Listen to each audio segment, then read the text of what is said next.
நமக்காக பாவ நிவாரண பலியாகவும் குற்ற நிவாரண பலியாகவும் தம்மை தாமே பழுதற்ற பலியாக ஒப்பு கொடுத்தார். முதலாவது பாவ மன்னிப்பும் நிச்சயத்தை பெற்றுக்கொள்ளணும். நம் பாவத்தை அறிக்கையிட்டு பாவத்துக்கான பரிகார பலியாகி இயேசுவின் ரத்தம் நம்முடைய பாவத்தை மன்னித்து சொல்லி வரவே தேவன் தந்திட்ட வாழ்வு இதுவே. அவர் துதி சொல்லி வரவே தேவன் தந்திட்ட வாழ்வு இதுவே. முன்னறிந்தார் முன் குறித்தார் நம்மை அழைத்தார். மகிமைப்படுத்தினார் இன்னும் மகிமைப்படுத்துவார். மகிமைப்படுத்தினார் இன்னும் மகிமைப்படுத்துவார். துதி பாடுவாய் நெஞ்சமே இயேசுவை. துதி பாடுவாய் நெஞ்சமே இயேசுவை. வானம் திறந்து மண்ணாவார் போஷிப்பவரும் அவரே. செங்கடலை இரண்டாக பிளந்தவரும் அவரே. வானம் திறந்து மண்ணாவார் போஷிப்பவரும் அவரே.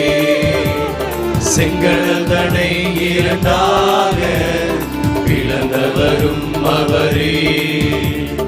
மோசேயின் கைகோலால் அற்புதங்கள் செய்தவரே. மோசேயின் கைகோலால் அற்புதங்கள் செய்தவரே. உலகம் முடியும் வரை துணையாய் நம்முடன் இருப்பவரே. உலகம் முடியும் வரை துணையாய் நம்முடன் இருப்பவரே. அவர் துதி சொல்லி வரவே தேவன் தந்திட்ட வாழ்வு இதுவே. அவர் துதி சொல்லி வரவே தேவன் தந்திட்ட வாழ்வு இதுவே. முன்னறிந்தார் முன் குறித்தார் நம்மை அழைத்தார். மகிமைப்படுத்தினார் இன்னும் மகிமைப்படுத்துவார். மகிமைப்படுத்தினார் இன்னும் மகிமைப்படுத்துவார். மகிமைப்படுத்தினார் இன்னும் மகிமைப்படுத்துவார். கர்த்தருடைய பரிசுத்த நாமத்திற்கு மகிமை உண்டாவதாக. கர்த்தராகிய இயேசு கிறிஸ்துவின் நாமத்தினாலே உங்கள் யாவரையும் நான் வாழ்த்தி உங்களை வரவேற்கிறேன். எசேக்கியேல் 43வது அதிகாரம். கர்த்தர் தமது ஜனங்களுக்கு மத்தியில் வாழ்வார். தேவன் தம்முடைய ஜனங்கள் நடுவிலே அவர் வாசம் பண்ணுவார் அப்படிங்கிற வார்த்தையை நம்ம பார்க்குறோம். இதெல்லாம் அந்த 37ஆம் அதிகாரத்தில் இந்த வாக்குத்தத்தங்கள் இருக்குது. இப்போ தொடர்ந்து சொல்லு. இப்போ அவர் கீழ் திசைக்கு எதிர் வாசலாகி அவர் சுற்றி கூப்பிட்டு போகிறார். அங்கே இருக்கிற எல்லாம் ஒன்றொன்னா காட்டுறார். காட்டிட்டு ரொம்ப அழகாக பாருங்கள். கீழ் திசைக்கு எதிரான இதோ இஸ்ரவேலின் தேவனுடைய மகிமை கீழ் திசையிலேருந்து வந்தது. உங்களுக்கு ஞாபகம் இருக்குதா? யாருக்காவது உங்கள் உள்ளுக்குள்ளே மகா பரிசுத்தத்தில் இருந்ததான அந்த மகிமை வெளியே வந்து ஆலயத்தை விட்டு வெளியே வந்து அப்புறம் கீழ் திசைக்கு வந்து தெருவுக்கு வந்துருச்சு. அதுக்கப்புறம் எடுத்துக்கொள்ளப்பட்டதுன்னு பார்க்குறோம். இப்போ மகிமை எங்கே வருது? கீழ் திசை வந்து உள்ளே வருது. அப்படி சத்தம் பெருவெள்ளத்தின் இறைச்சலை போடுறது. அவருடைய மகிமையினால் பூமியை பிரகாசிது. மறுபடியும் அந்த மகிமை வருது. அந்த மகிமைன்னா அந்த தேர் ஞாபகம் இருக்குதா? அந்த சக்கரத்துக்குள் சக்கரம், அந்த சொகுசாவின் நிறம், 4 ஜீவன்களின் முகங்கள், அந்த இது வருது. அந்த தரிசனம் நகரத்தை அழிக்க வந்த போது கண்டன தரிசனம் போல இருந்தது. இந்த தரிசனங்கள் கேபார் நதியிலே நான் கண்டிருந்த தரிசனத்தை போலும் இருந்தது. முகங்குப்புற விழுந்தேன். இப்போ என்ன செய்யுதுன்னா, எப்படி தேவனுடைய மகிமை ஆலயத்தை விட்டு வெளியே அப்படி போச்சுதோ அதே மாதிரி கிழதிசை வழியாக வந்து மறுபடியும் ஆலயத்துக்குள்ள மகிமை போகிறது. அல்லேலூயா. தேவன் நம்மை கைவிட மாட்டார். அப்போ அந்த ஆலயத்துக்குள்ளே திரும்ப மகிமை வருகிறது. அதை காமிக்கிறார். ஆனால் இப்போ இன்னொரு இந்த கண்டிஷன் இதெல்லாம் எழுதிட்டு இருக்கிற நேரத்தில் அந்த சூழ்நிலையை நல்லா புரிஞ்சுக்கணும். அங்கே ஆலயம் இல்லை, தீக்கிரையாக்கப்பட்டிருக்கிறது. இதெல்லாம் ஆண்டவர் அவருக்கு தரிசனத்தில் காமிக்கிறார். அப்போ ஆவியை எடுத்து உட்பிரகாரத்தில் கொண்டு விடுது. கர்த்தருடைய மகிமை ஆலயத்தை உட்பிரகாரத்துக்குள்ளே வந்துருச்சு. முதல்ல சொன்ன உட்பிரகாரத்துலேருந்து வெளியே வந்துச்சு. வெளியே வந்து அப்புறம் எங்கே வந்துச்சு, அங்கே கிழக்கு வாசல் வந்துச்சு, பின்பதாக எடுத்துக்கொள்ளப்பட்டுச்சு. இப்போ கிழக்கு வாசலில் வந்து இறங்கிச்சு ஆலயம். அப்போ வந்து முழு மகிமையோடு இறங்கினது, திரும்ப மகிமை போச்சு. இப்போ உட்பிரகாரத்தில் கொண்டு மகாபரிசுத்தலத்தில் ஆலயத்தை நிரப்பிடுச்சு. அங்கே ஒரு புருஷன் வந்து நின்றுட்டுருக்கிறார். என்னோட பேசுகிற அவன் கேட்குற, மனுபுத்திரனே, நான் இஸ்ரவேலின் புத்திரன் நடுவே என்றென்றைக்கும் வாசம் பண்ணும் என் சிங்காசனமும் என் பாதபீடத்தின் ஸ்தானமுமாய் இருக்கிறது. இனி இஸ்ரவேல் வம்சத்தாரும் அவருடைய ராஜாக்களும் என் பரிசுத்த நாமத்தை தங்கள் மேடைகளில் தங்கள் வேசித்தனத்தினாலும் தங்கள் ராஜாக்களின் பிரேதங்களாலும் தீட்டுப்படுத்துவது இல்லை. அவர்கள் எனக்கும் தங்களுக்கும் நடுவே ஒரு சுவர் இருக்கும்படி தங்கள் வாசற்படி என் வாசற்பண்டியிலே தங்கள் வாசல் நடைகளை என் வாசல் நடைகளையும் சேர்த்து என் பரிசுத்த நாமத்தை தாங்கள் செய்த அருவருப்புகளினால் தீட்டுப்படுத்தினார்கள். முன்ன என்ன செஞ்சிட்டாங்க, அதே ஆலயத்தின் பிரகாரத்துக்குள்ளே அந்த மனாசையெல்லாம் நினச்சிதான், மனாசையாக இருக்கட்டும், ஆகாஷ் ராஜாவாக இருக்கட்டும், அருவருப்புகளாலே விக்கிரகங்களாலே தீட்டுப்படுத்தியிருந்தான். அதனால தான் கர்த்தர் அவங்க மேலே கோபமாகி அவளை நாசமாக்கிட்டாரு. அவங்க மேடைகளை உண்டாக்குனாங்க. தேவனுடைய மகிமையை பார்க்க முடியாதபடி மகிமைக்கு பக்கமே போகலை. அவங்க அப்படி மகிமையை அவங்க அலட்சியம் பண்ணாங்க, அவமதித்தாங்க, அதை வந்து கனவீனம் பண்ணினாங்க. ஆனால் நடந்துச்சு. அவரை ரொம்பவே ஈனம் பண்ணினாங்கன்னு பார்க்கலாம். அப்போ சொல்கிறாரு, இப்போதும் 9ஆம் வசனம், அவர்கள் தங்கள் வேசித்தனத்தையும் தங்கள் ராஜாக்களின் பிரேதங்களையும் என் சமூகத்தில் நின்று அகற்றினால். ராஜாக்களின் பிரேதம் இருக்குல்ல, ராஜாக்கள் செய்த பாவங்களையும். இங்கே வேசித்தனம் இருக்கு பார்த்தீங்களா? வேசித்தனங்கிறது விபச்சாரம், விக்கிரக ஆராதனை, அதன் பின்பதாக கள்ள வியாபாரம். இதையும் அகற்றணும். பிரேதம் சொன்னால் அவங்களுடைய பாவங்கள், அவருடையதான பாதகங்களை சமூகத்தில் அகற்றினால் நான் என்றென்றைக்கும் அவர் நடுவே வாசமாயிருப்பேன். மனுபுத்திரனே, இஸ்ரவேல் வம்சத்தார் தங்கள் அக்கிரமங்கள் நிமித்தம் வெட்கப்படும்படிக்கு நீ அவர்களுக்கு இந்த ஆலயத்தை காமி அதன் அளவை அளக்க கடவர்கள். அப்போ முன்ன இருந்ததை காட்டிலும் பிந்தின ஆலயத்தினுடைய அளவுகள் நம்ம ஏற்கனவே பார்க்குறோம். தேவனுடைய அளவு நம்முடைய அளவை விட அதிகம். உன் நினைவுகள் என் நினைவுகள் அல்ல, என் நினைவுகள் உன் நினைவுகளும் அல்ல. என் வழிகளை பார்க்கிறோம் உன் வழிகளும், சோத்திரம், உன் வழிகளை பார்க்கிறோம் என் வழிகளும் பெரிதாக இருக்கிறது. வானத்துக்கு பூமிக்கும் எவ்வளோ உயரமோ அவ்வளோ உயரமான வித்தியாசம் இருக்கிறது. அதனால் சில நேரம் சொல்லணும், ஏணி வச்சாலும் கூட எட்டாதையா அவருடைய ஸ்டாண்டர்டுக்கு, அவருடைய தரத்துக்கு நம்மளால் ஏணி வச்சா கூட எட்ட முடியாதுன்னு சொல்கிறாங்களே, அதுதான். அப்போ என்ன செய்யணும்? வெட்கப்படும்படிக்கு. அப்போ நான் திரும்ப இந்த ஆலயத்தை கட்டுவேன், திரும்ப இந்த ஆலயத்தில் வந்து நான் பிரவேசிப்பேன். மறுபடியும் சாலமோன் காலத்தில் இருந்ததான அதை விட மகிமையாய் நான் உங்கள் நடுவில் வாசம் பண்ணுவேன் அப்படின்னு கர்த்தர் சொல்கிறார்.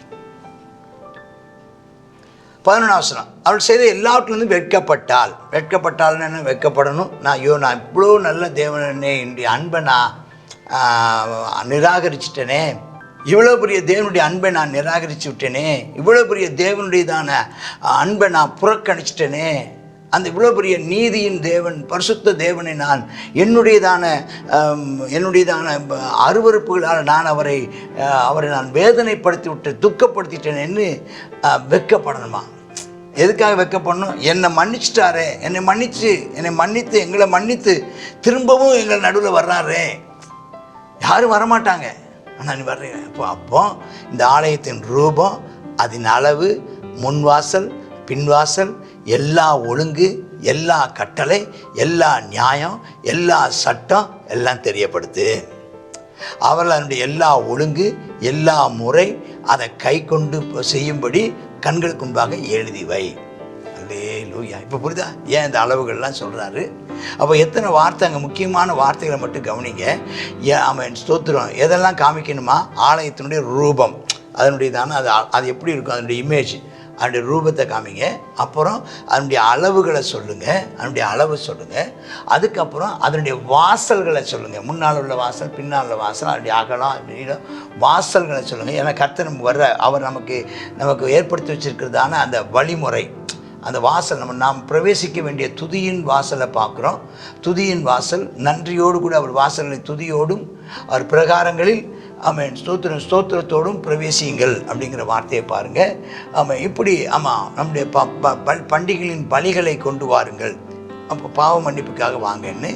அப்போ ரூபம், அளவு, வாசல்கள், வாசல்களோடு சேர்ந்து எல்லாமே நடைக்காவணங்கள், பாதைகள், அறைகள், மாளிகைகள் எல்லாமே. அதுக்கப்புறம் எல்லா ஒழுங்குகளை காமிங்கள். அப்புறம் எல்லா கட்டளைகள், 5வது கட்டளைகளை காமிங்கள், 6வது நியமங்களை காமிங்க, 7வது சட்டங்களை காமிச்சு எல்லாம் அதுபடி கை கொண்டு நடக்கணும்னு எழுதி வை. இதான் தேவனுக்கேற்ற பரிசுத்தத்தோடு நம்ம தொழுது கொள்ள வேண்டும். அது சொல்கிறாங்க அல்லவா? ஆமென். ஸ்தோத்திரம். கர்த்தரை கண்டடையத்தக்க சமயத்தில் தேட வேண்டும். கர்த்தரை தேட வேண்டிய முறையின்படி, அவரை நாம் தேட வேண்டிய முறைமையின்படி தேட வேண்டும். அதுக்கு அவர் தேடுவதற்கு ஒரு முறை இருக்குது. நாம் நம்முடைய பாவங்களை அறிக்கையிட்டு நம்ம சொல்ல வேண்டும்.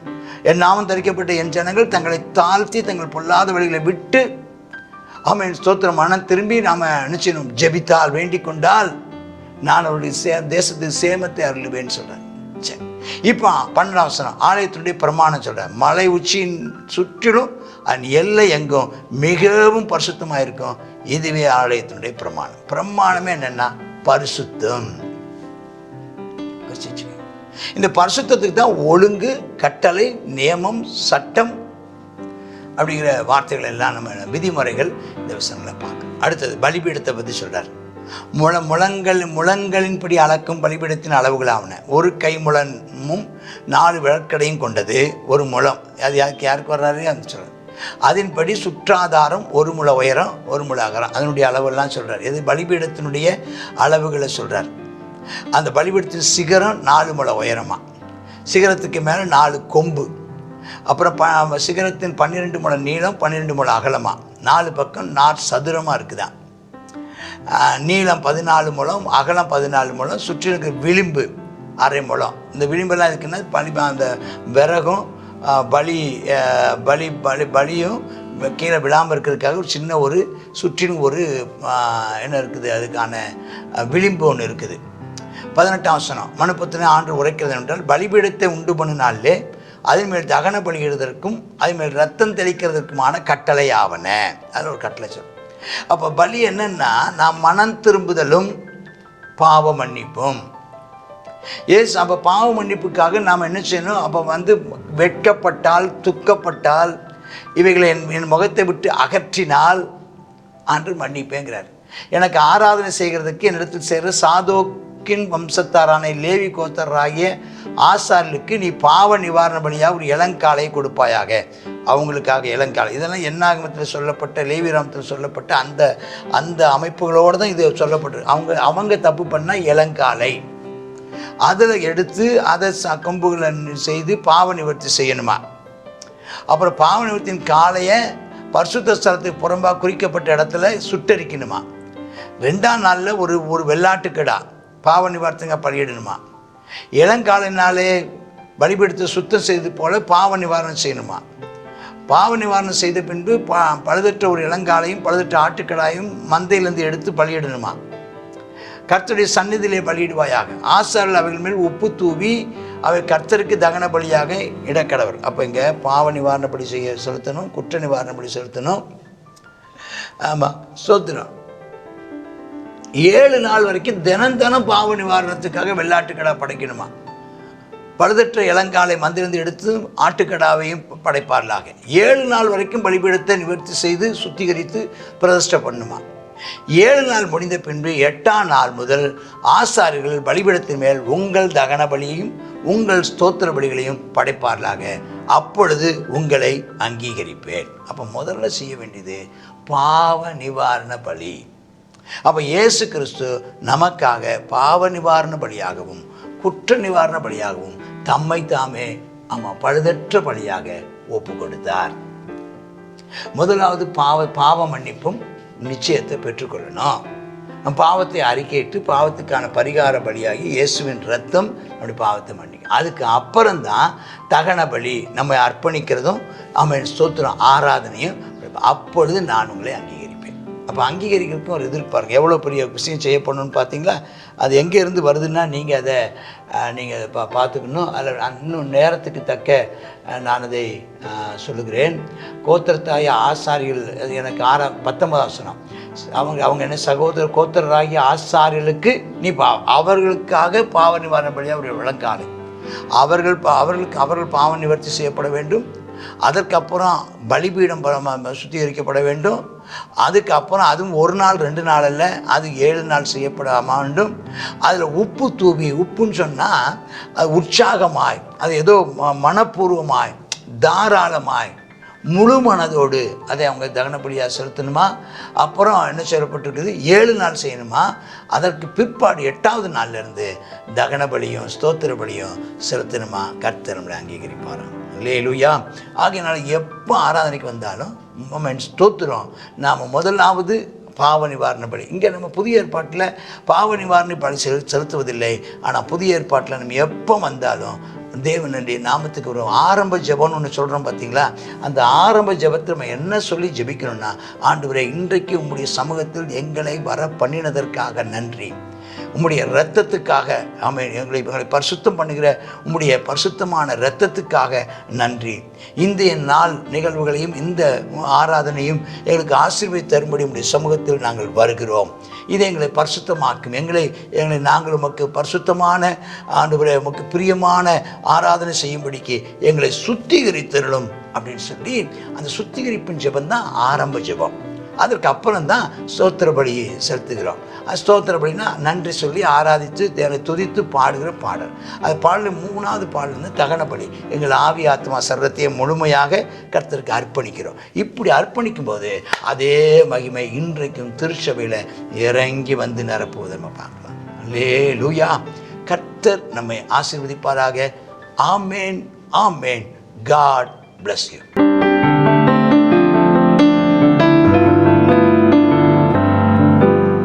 எசேக்கியேல் 43வது அதிகாரம். இந்த 43வது அதிகாரத்தில் மிக முக்கியமான ஒரு விஷயம் இருக்குது.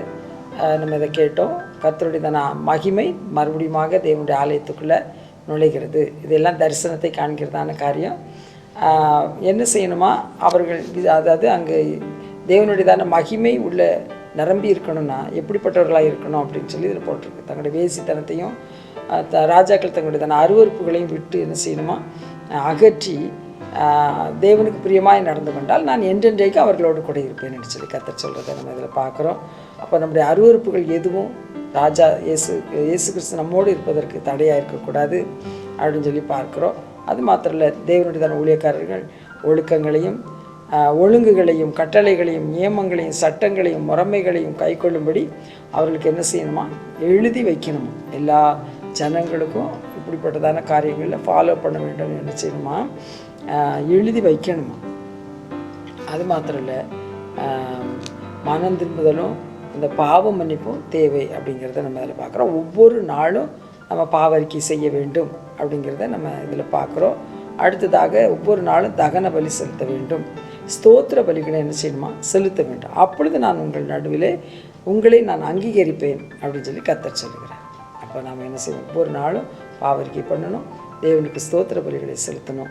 அப்பொழுது கர்த்தர் நம்முடையதான பலிகளை நம்மையும் அங்கீகரிப்பார் என்று பார்க்கிறோம். ஜெபம் பண்ணுவோமா.